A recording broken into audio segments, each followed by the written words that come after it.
Hey everybody, welcome back to Learning to Light. My name is Kevin Geary. Today I'm going to show you how I added a subtle background texture to my portrait called The Politician in Photoshop. This is going to be a great lesson for you, so stay tuned.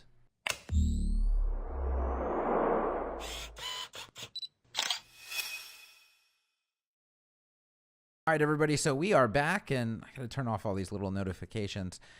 All right, let's add a subtle texture to this portrait, and unfortunately, it's not as easy as just point and click. There's some things that we have to do, right? So first, I'm going to drag in the actual texture. I downloaded this from Google Images. I just searched for light background texture HD or light texture HD, and I changed my search results so that it would show me only images that are extremely large. And I'm just going to place that right over my image. And then I'm going to go and I'm going to change to a different blending mode. So blending modes is this little section right here, and this allows you to blend this with the underlying image. And depending on the blending mode you choose, you will get different effects. I don't want this to actually appear darker. I just want it to blend in with what's already there. I think soft light looks pretty good. Overlay, those are still, yeah, that's even more. Let's see, luminosity. So you can see there's a bunch of different looks here. I'm probably going to go with something like soft light. Let me choose between soft light and overlay. Overlay is a little too much, so I am going to go with soft light. Let me sit up in my chair a little bit better here. All right, now we have this overlaid. And we can also, by the way, adjust the opacity, right? So you can see what's starting to happen. There is an issue I'm already seeing, though. And if I take this back to 0, look at the depth of field of this photo. So if you get to his ear, the back of his head, because this is a 6-image panorama, which I used to kind of get a medium format look, if there was something behind him, obviously it wouldn't be in focus, right? So if his head and ear is out of focus, then obviously the wall behind him is out of focus as well.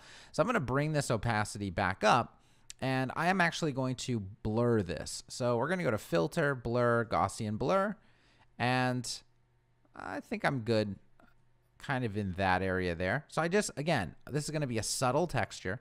I'm going to hit OK. And now we have the problem of, we've solved the problem of depth of field, right? Because we blurred this to make sure that it matches the actual scene. We've chosen a blend mode that's not overly crazy, but we are still left with a bunch of texture on him. So what I'm going to do is I'm going to add a layer mask to this, and I am going to paint it off of him. Now, layer masks are pretty simple. It allows you to use the colors white and black to either hide or reveal things. I'm going to hit B to bring up a brush. I'm going to make my brush larger. And if I'm using white on a layer mask, I'm revealing what's already there. So if you watch as I draw, nothing happens because everything is already revealed. I want to hide what's there, right? And sorry, as I'm screen recording and doing a bunch of this stuff, we're going to run into probably some processing issues here. I probably need a smaller brush as I work this. So what I'm going to do is change to black. I hit X on the keyboard, now I change to black. And if I paint over his eye, you see we remove the effect. All right, so all I have to do is paint the effect completely off of him. And I'm using a tablet, so this gives me a lot more control over the pressure of the brush. And the good news is, because, you know, if I was doing a crazy background, it would be it would take a lot more time to do this masking process. Because it's such a subtle change, I don't have to be perfect with this. I just have to get close enough. So I'm going to come in here and I'm going to continue to paint. And I would be using, if there weren't processing issues, I would be using a different brush. I'd be using a much bigger brush, and this would get the job done a lot faster. But I don't want you guys to sit here and watch the great spinning wheel. So I'm just going to stick with this little brush and see if we can get the job done here. You can see there's a delay, and yeah, now it's having to think. I'm video recording, screen recording, and editing a massive image in Photoshop all at the same time. But Macs are champs and should be able to handle it with no problem. All right, so what I'm going to do next, after I finish this little square here, if you turn on and off the layer, you can see pretty easily if you've missed anything. So stuff will jump out at you. Let me go over here and turn this on and off. So you see right above his eye, there's a little blinky, right? That means I missed something. So I'm going to make sure I'm on the mask, and I'm going to go take care of that. And I think we're all good. There's a little bit left in his hair and such. But again, when it is turned on, you can't really see it. I can still go up there and grab more of it. I don't want to create a border, though, on the background. But I think that looks pretty natural. Now, if you look at the actual finished portrait of the politician, the background is a lot subtler than this. So what can I do? I can go in and I can change the opacity still. And nothing else changes because all I'm doing is affecting the background. So if we go there, that's pretty decent. Now, in order to also make it a little more interesting, maybe I don't want the whole thing revealed, right? So I need to be able to kind of make it disappear down here a little bit and maybe up here a little bit, kind of like a radial. So I only want kind of a circle of this texture to be behind him.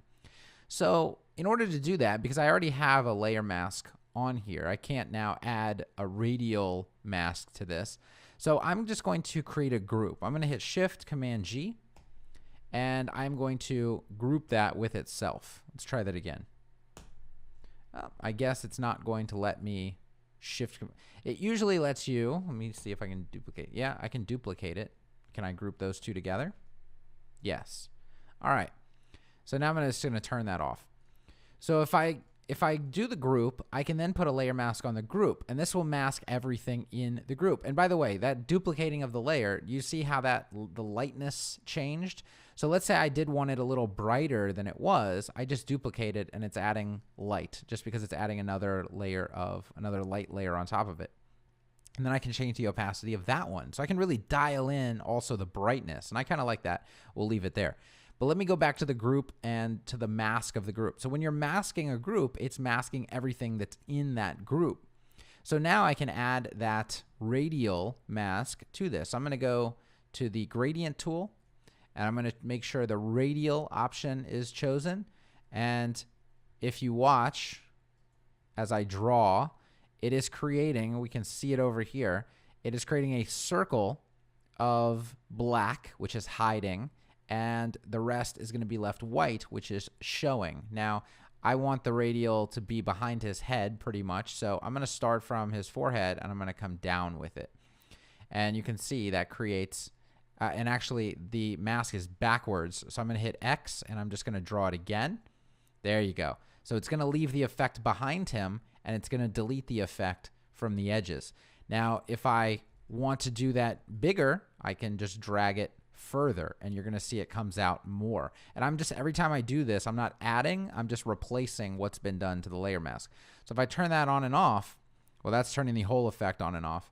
If I disable this layer mask, you can see what comes back. Now watch the edges as I enable the layer mask.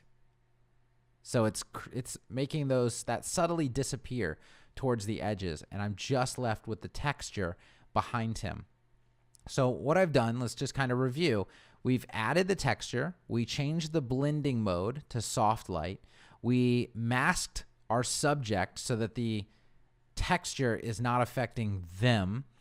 Then we duplicated it to make it a little lighter and make the effect a little bit more noticeable, but we changed the opacity. So we have this one, the first one's at 55%. The second one is at 22%. And then we group them together so that we can apply a mask to the group as a whole and get this radial effect of adding the texture behind him. Now I'm going to delete all that, and I'm going to enable the original group that I created and just see the difference. So there's the one that was actually used in the original, and here's the one that I just created. So they're not exactly the same, but either one is totally, totally acceptable, right? And you could also add lightness just behind his head if you wanted to. There's a lot of things you can do with this. The exact same process is applicable, where you need to add the texture, make sure your subject is masked so it doesn't apply to them, and then you can do whatever you want to the rest of the area around them safely. All right, so that is a tutorial on adding a very light background texture to a subject. Again, I said if we were doing something crazier, it may take a lot more precision, but because this already blends pretty well, perfection is not necessary. This makes this really easy. And if you see the original, like, it wasn't very interesting because I had to shoot this. This was not shot in a studio. This was shot against a wall in his house. And this is actually before some other things. Whoops. I didn't want to, that was a mistake I added in the very beginning on a different video I was shooting.